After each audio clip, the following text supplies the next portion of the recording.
So recently, in order to give myself something to do in Zenless Zone Zero, I decided that I wanted to unlock all of the titles in the game. At least all the ones I can earn, because I still don't own Chingy and Kaleda. Now, Tom, there are a lot of damn titles in ZZZ. Why the hell would you do that? Well, I was bored.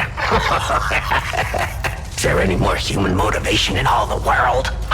I have a lot more free time than I should in case my playtime of this prison wasn't evidence enough. What the hell, might as well 100% this piece of crap. I already have every agent at max level except for Ben. Sorry, Ben. And you know, the arcade games at Godfinger are pretty fun. You don't really earn anything from them unless it's one of your engagements, but the titles go kinda hard, so there's something. So besides just doing my dailies for the past and probably next 300 days, my new major goal was to play all of Godfinger's arcade games until I achieved the title for each respective game. The first game I decided to grind out was Soul Hounds, because it's probably my favorite in the arcade. It's a very simple and honestly addictive game to play. I imagine it was heavily inspired or ripped straight from a mobile game, not that I would know because I don't play mobile games. All the games in Godfinger are very much like a typical arcade game in the sense that there is no real end goal. It's just play until you reach a new high score, and that's the only real sense of accomplishment you'll get. Soul Hounds has two kinds of high scores: how many points you got and how deep you traveled. That's what she said. Traveling down is one thing, but the point system for breaking blocks...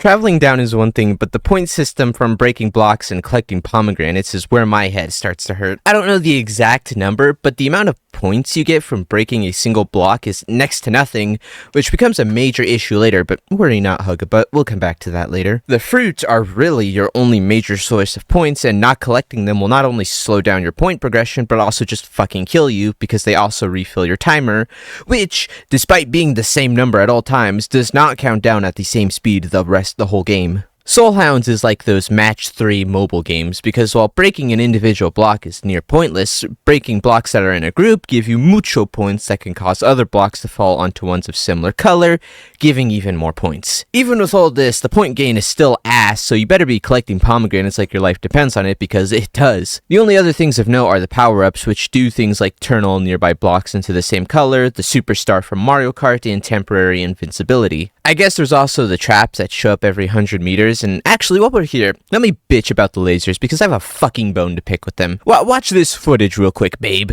How the hell are these lasers hitting me? I'm like half a pixel too close to the lasers, and all of a sudden this stupid dog is keeling over. When I first started this journey, I was having a ton of fun. Soul Hounds had a fun, addictive loop, and it was fun to try and go for a new high score and complete the challenges to get the title. But the more I played, the more complete BS I encountered that removed a wrinkle from my brain every time I encountered them. Here's some fun lore about me. I'm colorblind. Not only am I colorblind, but I specifically have trouble telling the difference between blue and purple. So that's fun. I complain, but most of the time it's not that bad. Those sections where there's only blue and purple seem bad, but because there's only two colors, more often than not you'll hit a big chunk and fly down to the next section. It's the sections with all the colors where blue and purple happen to be next to each other that fuck with me, and it annoys the hell out of me. The two main achievements I had the hardest time getting was the one that involved reaching 1,000 meters, which really just took a long time, but it wasn't difficult. But the most frustrating one was the achievement that needed you to have 6 lives at once. You start every game with 3 lives, so you're already halfway there, kiddo. The main obstacle is getting the other 3. The game doesn't tell you how many points you need in order to get additional lives, or even any more lives now that I think about it. But don't worry, I'm here to spill the tea. Wow, that sounded gay. In order to get your first extra life, you need to get 60,000 points, which can be a bit difficult because the point gain is slow, but it's not impossible. So by that logic, every 60,000 points would give you an extra life, right? No! Are you fucking stupid? What makes you think that? Obviously, you get the first life at 60k, then you get the second at 150k, and then you get the final life at 250k. I mean, God, wasn't that obvious? Because the goals needed to get these lives are so stupidly high and weirdly inconsistent, you pretty much need to go completely deathless until you get 6 lives, because I have no idea how many points you need for a 4th life, but guessing by these random increments, it's probably something ridiculous like 400k, so if you die at any points before getting 6, you may as well just start over, because you're only making things harder on yourself otherwise. Also, by the time you reach 6 lives, I think you'll be at nearly 1,000 meters already, so you'll get that final achievement pretty easily, because because, well, you're at 6 lives, what the fuck else is gonna happen? Anyway, that's my journey with Soul Hounds 3. I'm really not looking forward to going back and 100%ing Soul Hounds 1 and 2. I complain, but this is probably one of the games I had the most fun with along with Bizarre Brigade. After completing Soul Hounds, my next target was Snake Duel, and this one pissed me the hell off. Everyone already knows what Snake is. Collecting the beans, that's what the game calls them, to get bigger and get high scores. Now there are other dudes in the game who will do anything and everything to ruin your day. Any snake type after the little blue dude seems intimidating, but over time it becomes easy to understand how the AI works, and it becomes very easy to cheese them. Trapping them in between yourself and them is the most common strat, but what I discovered that pretty much bodies every type of snake is to get near the wall, but leave space between you and the wall, and when a snake gets in between that space, you just cut them off real quick and they can't do anything about it. The higher difficulty snakes make this harder to do because the motherfuckers read your input and won't let you do anything, especially the damn black snakes, but also at the same time, they're the dumbest snakes and will just kill themselves for literally no reason whatsoever. What the hell is up with the white snakes while we're on this topic? They don't show up till really far into a run, which should make them hard to deal with, but those little dudes are slow as hell and are just free points, especially because they kill themselves even more than the blacks. When it comes to getting the achievements, the hardest one is getting a body length of 120 squares and hitting 30 million points, which, like the last Soul Hounds achievements, kinda go hand in hand as one will eventually lead to the other. Or sometimes not, because sacrificing length can sometimes be the best strat. One of the best ways to get points, which is also the most humiliating, is running into snakes head-on, which will devour them, giving you an insane amount of points while also devouring your length based on how long the snake you ate is. While lucrative, it's very embarrassing when you go to eat one of the puny little blue snakes and those assholes turn at the last second and you just kill yourself like a dumbass. I found a strat to make it easier though, and that's the fact that snakes are drawn to beans to make themselves longer, so if you wait till they start making their way towards the bean, you can cut their path off and cannibalize those dickheads. Even though eating the bigger snakes give insane points, I wouldn't recommend it because, like I said, those guys read your inputs and won't even let you in front of them, so don't do that. Besides the beans, there are a multitude of other dingoloids to help you get points. There's the diamonds, which are like beans but better, and also enemy snakes try and steal those too because God hates me specifically. There's the speed dingoloids, which give you an insane amount of points in the late game, so don't miss those unless you can't control your speed, I guess. There's also the star from Mario Kart that lets you ram snakes for points without dying, and a bomb that wipes out everything on the map, including mines and blocks. Besides the beans and diamonds, none of the power-ups can be picked up by other snakes, so with things like the bomb, it's sometimes in your best interest to leave them initially and wait to use them until you actually need them. I didn't do that because I'm not a pussy, but if you wanted to do this more effectively than I did, then that's something to consider. One other weird achievement is staying constantly speedy for a certain amount of time, which I found uncomfortable holding down one button for like a minute plus, but also my PlayStation controller had a small case of the stick drift, which made not crashing into other snakes a teeny tiny challenge. I know you can use the D-pad to navigate just fine, but once again, not a pussy, so didn't do that. Not the hardest game, but it did take some time, usually around a week only because I played for like an hour a day. Honestly, playing these games was just a chill experience. I had game audio off just watching YouTube videos on my other monitor while I hurled racial slurs at the little yellow fucker. Mach 25 and, shit, this one kinda sucks. I cranked out every achievement in one evening because all of the achievements are just doing the same 4 challenges but with each vehicle, which didn't help the fact that Mach 25 itself is kinda lame. Unlike games like Snake and Soul Hounds where there's risk and reward to get an even bigger high score, Mach 25 scoring system is entirely based on how far you can drive with no way to boost the point gain. Fuel, timers, none of that crap boosts points, so it's just a constant climb until you reach a new distance, which is really just boring. It was also piss easy. Not to brag, but I was kinda cracked at Temple Run on my mommy's iPad back in the day, and finally, after like 10 years, that training has paid off. One thing I will say that pisses me off is being ever just so slightly off and hitting a traffic cone and dying, even though from my point of view, I was perfectly safe. Not helped by the fact that I had stick drift, which is also why my favorite vehicle was the alien that instantly changed the row you're on when you move, kinda like Temple Run, you know?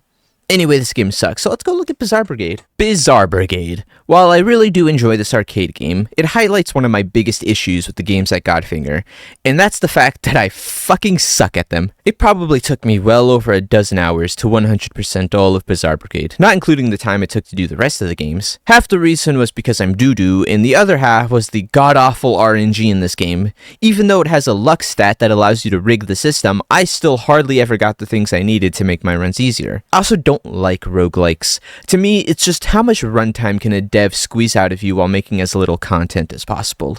But this is a bonus minigame that has nothing to do with Zenless Zone Zero, so I have no problem with Bizarre Brigade. When I first started this, I was complete ass and couldn't even complete difficulty 4.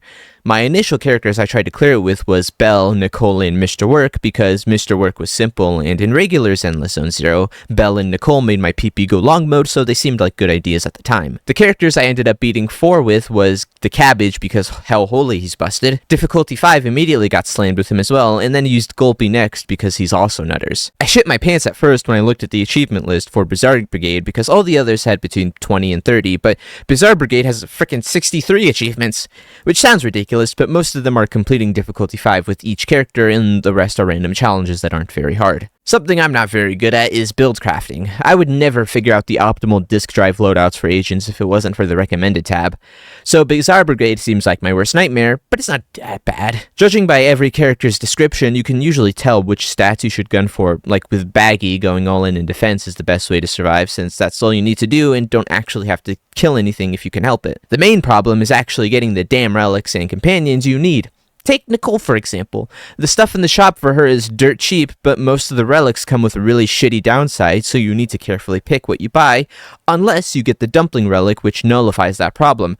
However, during my entire time trying to complete difficulty 5 with Nicole, I never once got the dumpling and only beat it after an hour or two of brute force and praying. Made funnier by the fact that you can boost Nicole's luck stat into the thousands, and even then I never got the fucking dumpling. You know who I really freaking hate?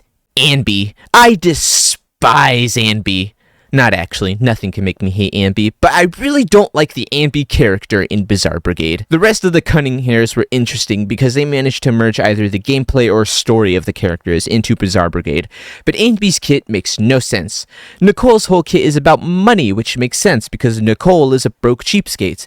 Billy's is all about crit rate and firing rounds all over the place, very similar to his ultimate in the actual game. Nekomata can fucking zoom and also loses money the more companions she has, which seems more like a Nicole thing to me, to be honest. Anby though, she's just got big knockback damage, which is like the worst damage in the game in my experience, and she gets super speed for half a second after dodging, none of which reminds me of actual Anby. Easily in the top 3 worst characters to beat difficulty 5 with, up there with Bloomshell and Mr. Work. I hated those ones. Besides beating the game with all characters, the other 2 achievements I had a hard time with were beating difficulty 12 and getting fucking fat. The first one wasn't a skill issue, but because I couldn't figure out how to unlock endless mode and there was no definitive answer online, so I needed to figure it out myself. I eventually did, so let me tell you how to do it because it's actually really easy. Just merge 2 or more characters at the Dream Altar, then refresh the shop, and one of the items is guaranteed to be the endless mode item. I don't know all the combinations, but I can give you an easy one. The little pink thing and almost any level 2 companion. And, fun fact, Nicole starts with that little pink thing, so all you need is a level 2 slave and you're Gucci. There you go, there's the answer to unlock endless mode. You'll never need to worry about it again. The other one was getting really big, which annoyed the hell out of me because it's so vague. It by no means specifies how big you need to be, and finding a good strategy to actually reach this ambiguous size was frustrating. My initial strategy was to play Frosty because buying companions makes you bigger. Then if I could get the donut relic at least once or twice, I might be able to reach the goal, but guess fucking what? I played Frosty, this is not hyperbole, for 4 hours, and I never got the donut relic even once. The only other strategy that makes this challenge even possible is playing Nicole and getting the donut relic, which increases her size by 300%, instantly completing the challenge. So yeah, don't use Frosty if you're trying to do this, because if your luck is anything like mine, you'll never see a donut for as long as you live. I may be cursing this game to oblivion, but I actually really had fun, and it was super satisfying to find broken builds for all the different characters. Some of my favorite characters were all of the cunning hairs except Anby. Billy specifically was probably my favorite, and it's weird. I went online and people kept saying Billy sucked in Bizarre Brigade, but I did really well with him, so I guess everyone but me has a skill issue. Sassy Senior is a personal favorite. I love just running into enemies and just having everything explode while you're practically immortal. Belle is really cool, but if you don't understand how to use her, she seems like the hardest character in the game to use. You know who I really fucking hate? That stupid dog from Soul Hounds. I hate that little bastard. His kit sucks, taking constant damage only for it to keep increasing is obnoxious, and as far as I know, you can't even heal unless I think you have the relic that heals when you open chests. I'm just ashamed at Godfinger for falling for the Fortnitification of these pointless crossovers. SMH my head, dude. So that's my experience with Godfinger overall. It was pretty fun. Boredom is a dangerous weapon because I think at this point I'm more knowledgeable about Bizarre Brigade than the actual game of Zenless Zone Zero itself. You want to know the dumbest part about all of this? I'm working my ass off to earn all of these titles for completionist sake, but I'm never actually going to switch to any of them. I don't actually give a damn about any of these titles. I'm never going to use them because I'm already faithin'. Slightly off topic, but I've only ever added one person to my friends list, and that's because they are an Anby enjoyer. We're kindred spirits, this person and I. The only other title I can see myself ever switching to is the Soul Hounds one, because I am quite a fan of the guard dogs of the underworld.